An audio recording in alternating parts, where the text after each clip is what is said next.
Assalamualaikum warahmatullahi wabarakatuh. Perkenalkan, kami dari kelompok 1 akan mempresentasikan materi dari buku Shermis dengan materi bab 5, yaitu Performance Assessment atau yang biasa dikenal dengan penilaian kinerja.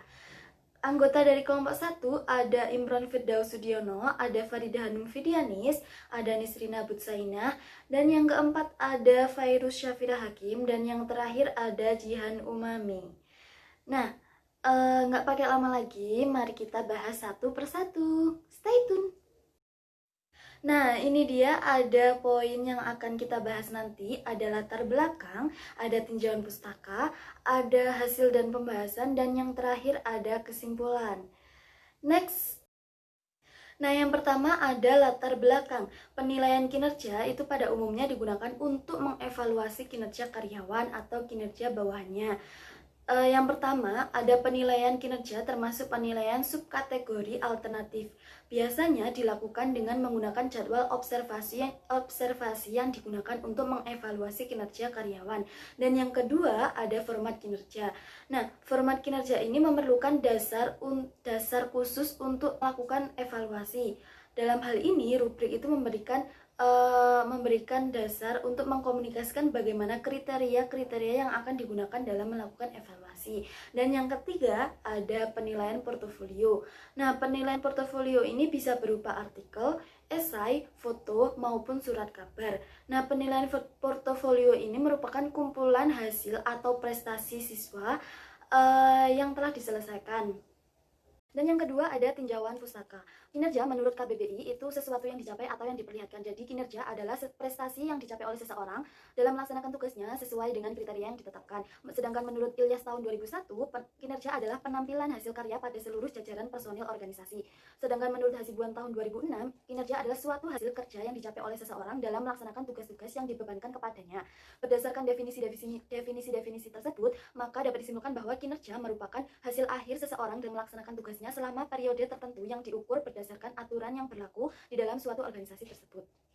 Sekarang kita masuk poin yang penilaian kinerja. Penilaian kinerja menurut Simamora tahun 2006 adalah suatu alat penting tidak hanya mengevaluasi kinerja tetapi juga digunakan untuk mengembangkan dan memotivasi karyawan. Menurut Handoko tahun 2007, penilaian kinerja adalah proses organisasi mengevaluasi atau menilai prestasi kinerja karyawan. Sedangkan menurut Dessler tahun 2008, penilaian kinerja adalah upaya untuk membandingkan prestasi aktual karyawan dan prestasi kerja karyawan. Berdasarkan definisi-definisi tersebut, dapat disimpulkan bahwa penilaian kinerja adalah kegiatan untuk mengevaluasi atau menilai hasil kerja karyawan dan melihat pertumbuhan kerja karyawan.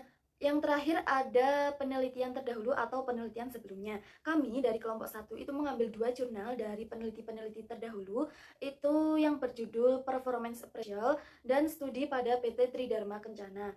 Nah, persamaan dari kedua penelitian tersebut dengan makalah yang kami buat atau presentasi yang kami buat, itu kita sama-sama mencari dan memberikan sistem penilaian kinerja yang paling efektif di masing-masing bidang.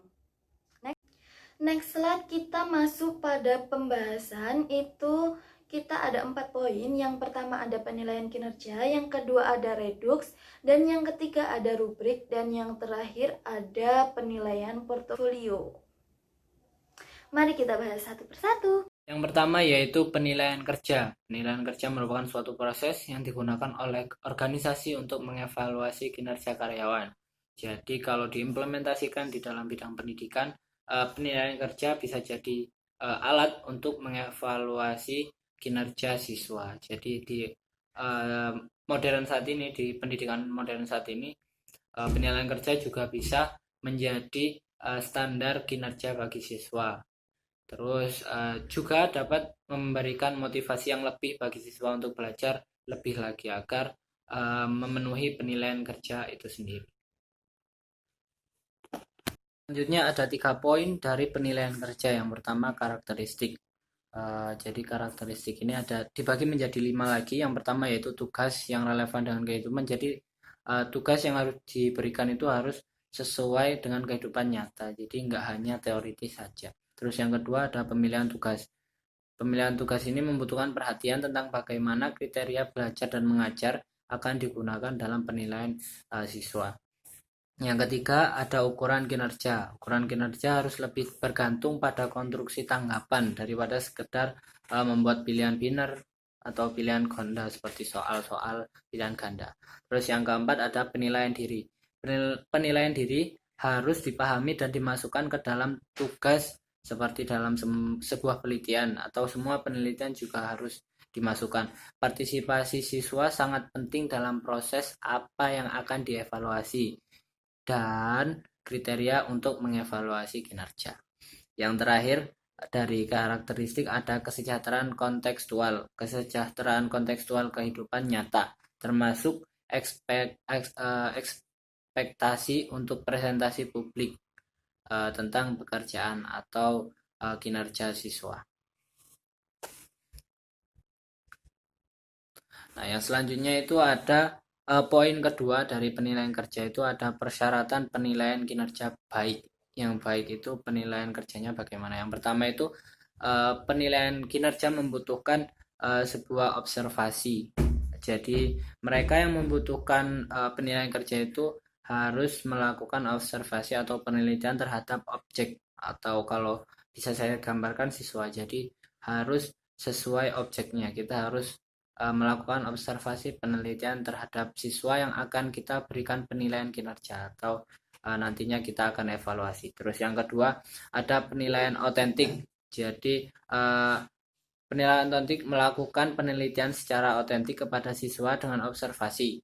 Contohnya melalui ilmu pengetahuan, cara berbicara, menari, dan seni. Jadi penilaian otentik ini lebih terfokus kepada kelebihan siswa yang akan diberikan penilaian kinerja itu sendiri. Selain dari observasi, yaitu setelah observasi langsung ke penilaian otentik.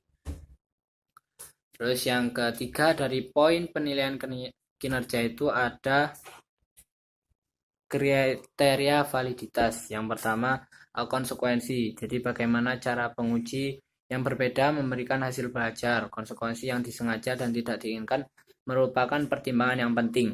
Yang kedua, transfer. Ini adalah persyaratan untuk ukuran kinerja seperti halnya untuk ukuran tradisional. Jadi yang ketiga, kompleksitas kognitif. Kinerja pada suatu tugas tidak selalu menjadi jaminan bahwa individu tersebut mampu menggunakan keterampilan atau pengetahuannya dan sepemahamannya. Jadi bisa jadi seorang siswa bisa melakukan dengan baik karena konteksnya, karena dia textbook, karena melakukan hanya meniru yang lainnya. Jadi nggak sesuai kemampuan dia sendiri. Yang keempat, ada kualitas konten. Pengetahuan atau konten yang digunakan siswa sangat penting untuk menilai pemahaman mereka. Misalnya dalam mengembangkan proposal untuk penelitian. Mereka mungkin menggunakan istilah-istilah penting atau kritis tanpa mengacu pada pengetahuan khusus yang mendasari tujuan penelitian mereka. Terus selanjutnya ada cakupan dan konten. Harus jelas bahwa ada cakup waktu dalam keseluruhan kurikulum untuk mempertimbangkan semua tugas yang mungkin tercakup dalam tujuan kurikuler. Yang terakhir ada efektivitas biaya kinerja.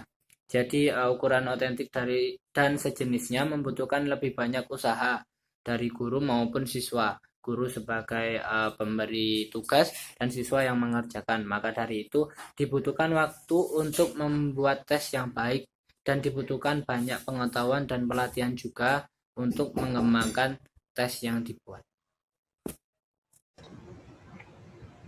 Selanjutnya kita akan membahas tujuan perilaku reduks. Tujuan perilaku reduks itu merupakan tujuan perilaku untuk mencapai tujuan domain afektif dan domain psikomotorik. Domain afektif sendiri merupakan domain yang memperhatikan watak atau sikap dari seseorang, sedangkan domain psikomotorik sendiri merupakan domain yang memperhatikan perilaku atau keterampilan seseorang.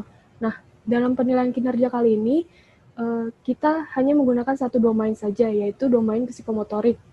Kenapa? Karena penilaian kinerja mempunyai tujuan yang sama dengan domain psikomotorik. Kemudian selanjutnya ada 5 tahapan domain psikomotorik menurut Dev. Yang pertama itu ada imitasi. Imitasi itu merupakan kemampuan melakukan kegiatan sederhana dan sama persis dengan apa yang dilihat atau diperhatikan sebelumnya. Contohnya itu, misalkan seorang peserta didik menendang bola secara tepat karena dia pernah melihat atau memperhatikan hal yang sama sebelumnya. Yang kedua ada manipulasi. Manipulasi merupakan kemampuan kegiatan sederhana yang belum pernah dilihat sebelumnya, tetapi berdasarkan petunjuk atau pedoman. Contohnya itu ada seorang peserta didik yang menendang bola dengan tepat hanya berdasarkan petunjuk dari guru atau teori yang dibacanya. Yang ketiga itu ada presisi. Presisi itu merupakan kemampuan melakukan kegiatan secara akurat sehingga menghasilkan sesuatu. Nah, contohnya itu kayak peserta didik dapat mengarahkan bola yang akan ditendangnya sesuai dengan target yang diinginkan. Yang keempat itu selanjutnya ada artikulasi. Artikulasi itu merupakan kemampuan melakukan kegiatan yang saling berhubungan sehingga dapat menghasilkan sesuatu.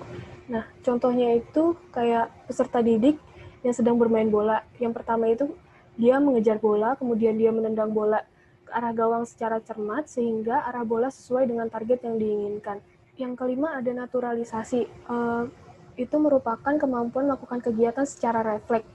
Contohnya itu kayak peserta didik tanpa berpikir panjang mengejar bola, kemudian menendang bola tersebut ke arah gawang sesuai target yang diinginkannya. Selanjutnya itu ada domain psikomotorik menurut Harrow. Yang pertama itu ada gerak refleks. Gerak refleks itu merupakan reaksi yang tidak perlu dipelajari atau dilakukan secara spontan tanpa dipikir terlebih dahulu. Contohnya itu seperti berkedip, batuk, maupun bersin. Yang kedua ada gerak fundamental. Gerak fundamental itu merupakan gerak dasar yang berkembang sejalan dengan pertumbuhan seorang anak. Contohnya itu kayak balita yang awalnya baru bisa merangkak, kemudian berjalan, berlari, dan sebagainya. Yang ketiga ada persepsi.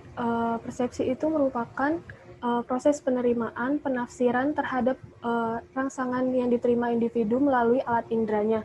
Contohnya itu seperti misalnya seseorang dihadapkan dengan satu gambar, kemudian masing-masing individu itu menjelaskan gambar tersebut itu seperti apa. Nah, pasti kan setiap individu itu mempunyai interpretasi atau pendapat yang berbeda-beda, tetapi maksud gambar itu kan tetap sama, tetap satu. Di yang keempat itu ada kemampuan fisik. Kemampuan fisik itu merupakan kemampuan yang memfungsikan organ-organ tubuh dalam melakukan segala aktivitas. Contohnya itu kayak bermain bola, bermain basket, semacam olahraga-olahraga. Di yang kelima itu ada gerak keterampilan. Gerak keterampilan itu merupakan gerak yang bisa dilakukan melalui proses belajar. Contohnya seperti seorang aktris yang berakting, terus modeling, dan lain sebagainya.